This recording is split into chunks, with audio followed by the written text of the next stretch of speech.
Muy buenas y bienvenido a Haciendo el Sueco Media. Hoy te voy a contar lo que son los archivos proxy en Final Cut Pro, cómo usarlos, cómo gestionarlos, para qué sirven y sacarles el mayor provecho. Y también borrar esos archivos enormes que genera Final Cut Pro de una forma fácil y muy rápida, para que los archivos de Final Cut nos duren lo necesario. Vamos allá. Cuando vamos a importar archivos en Final Cut Pro, pues nos aparece esta ventana con varias opciones a mano derecha. Muchas veces omitimos toda la información, lo dejamos tal como está, pero de vez en cuando es interesante echarle un vistazo. Por ejemplo, en este caso, pues le estamos diciendo que los vídeos que vamos a importar los va a dejar en el lugar donde están. Por ejemplo, es lo que yo normalmente hago. Cojo los archivos y los copio en una carpeta dentro del ordenador, bueno, en un disco duro externo. Y luego trabajo con esos archivos. Yo no los copio a través de Media Import. Yo siempre los dejo en el lugar donde están, porque me gusta primero, pues tengo un montón de vídeos en la tarjeta, los voy distribuyendo en carpetas por proyectos y luego a partir de ahí entro en Final Cut Pro y lo que hago es importar y dejo los archivos tal como está. Si no lo hiciera así, si dijera copiar por ejemplo, en este caso, en el proyecto que está abierto, el iPhone 12 Pro Max, lo que haría sería crearnos una copia, copiarnos, es decir, tendríamos el archivo duplicado. Esto va bien, por ejemplo, cuando tenemos los archivos en una tarjeta de memoria, la metemos y directamente que nos grabe en la carpeta que Final Cut Pro crea. Pero a mí, no sé, serán manías mías, pero me gusta crearlo a mi manera.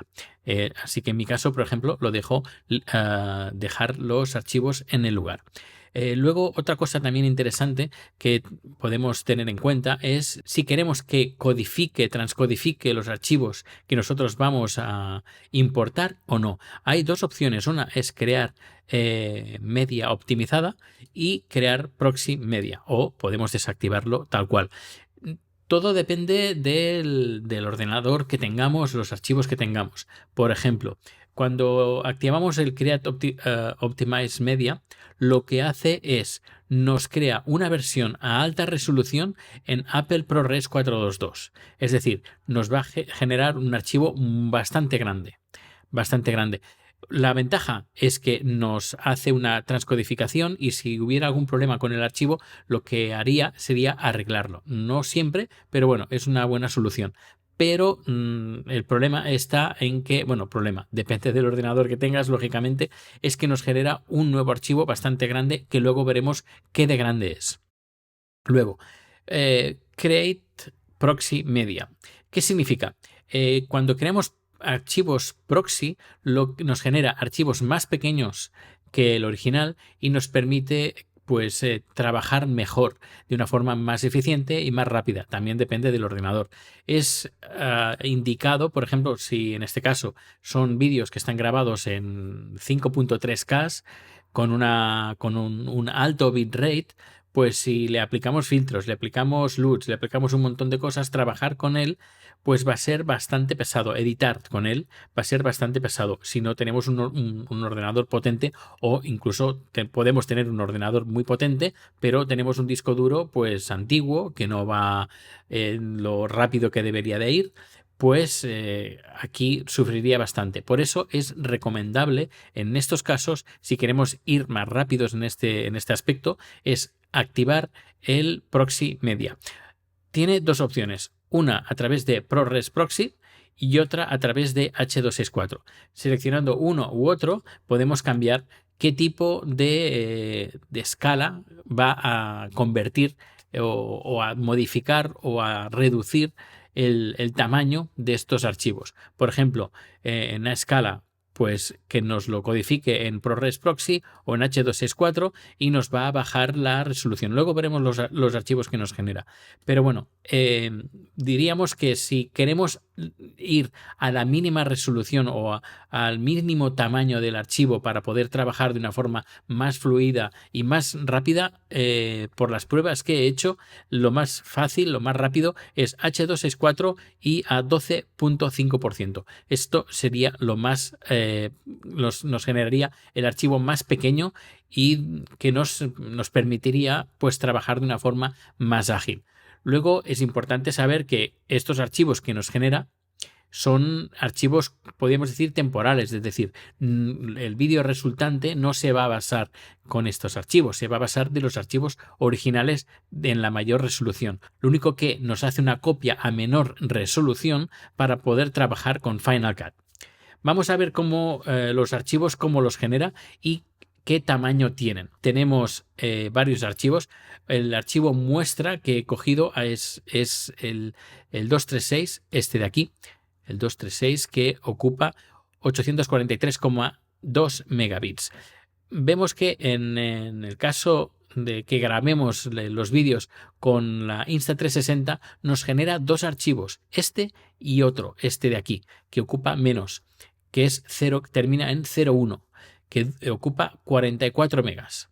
Esto es un proxy que hace la Insta360 para poder trabajar con el teléfono móvil y poder editar estos vídeos sin que haya un montón de transferencia y el teléfono no sufra tanto. Es decir, que la cámara ya genera su propio proxy para poder trabajar con un teléfono. Si en este caso, por ejemplo, le decimos hazme un archivo optimizado, sería el 236. Pues cuando lo hace optimizado, cuando creamos un Create Optimize Media, pues nos genera este archivo que ocupa 8.8 gigas. Es decir, en este caso nos multiplica por 10 el tamaño del archivo. Si vamos a la información de los archivos, por ejemplo, si pasamos el original, que es...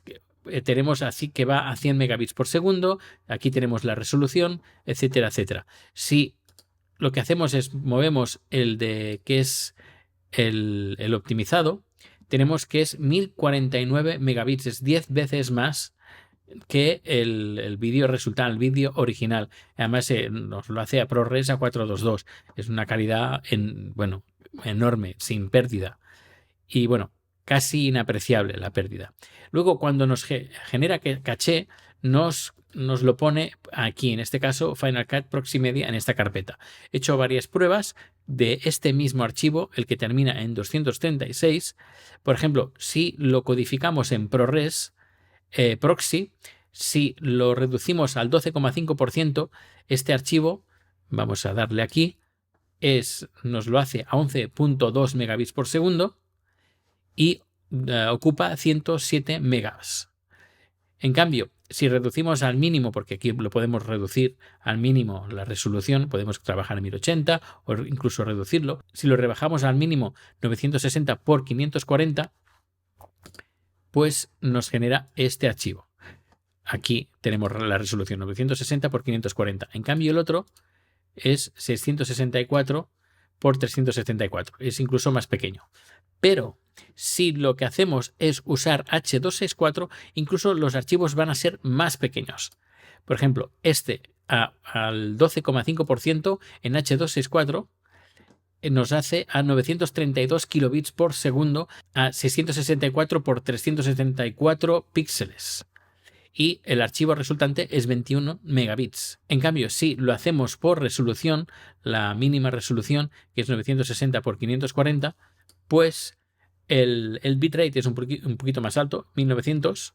En cambio, este es 932 y tenemos un archivo un poquito más grande.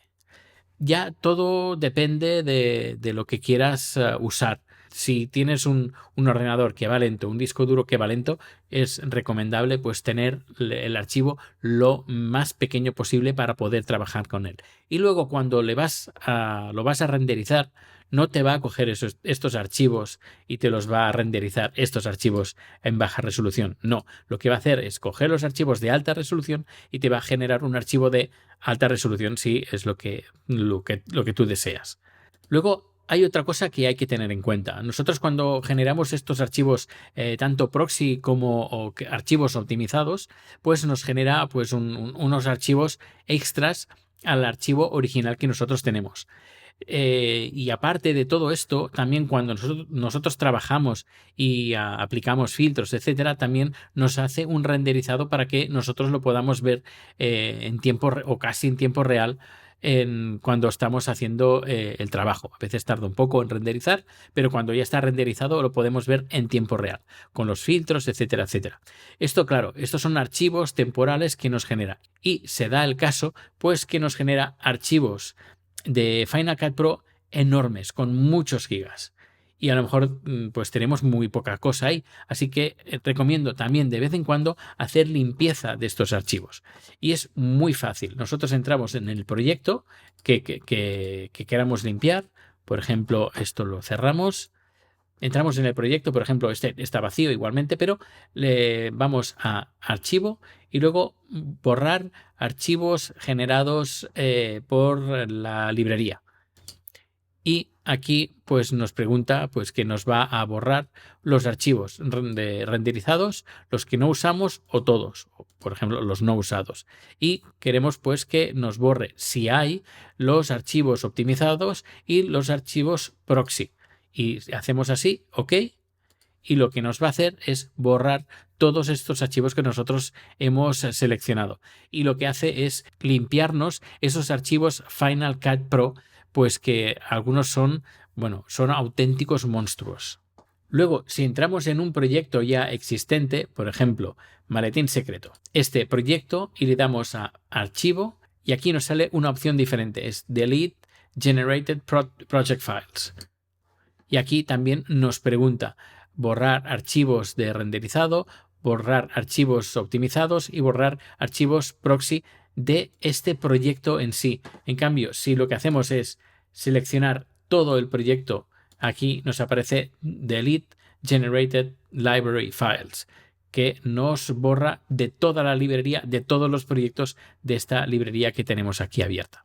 Si tienes alguna otra pregunta adicional a lo que he expuesto hoy, hazlo en los comentarios de este vídeo. Pues nada, yo voy a seguir editando vídeos, que tengo mucho por hacer. No te pierdas el próximo número, que te vamos a enseñar que hemos ido a un restaurante, al mejor restaurante para chat aquí en Suecia.